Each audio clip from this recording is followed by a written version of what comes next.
Let's begin.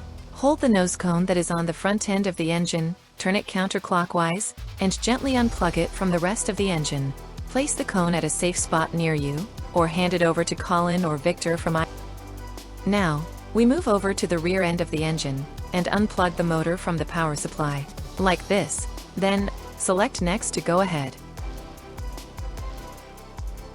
Well done. Now, repeat the first step with the tail cone at the back of the engine.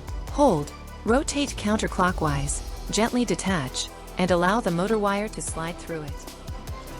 To test the unscrew mode. Now use the electric screwdriver to unscrew these 4 bolts that are holding the motor bracket in place.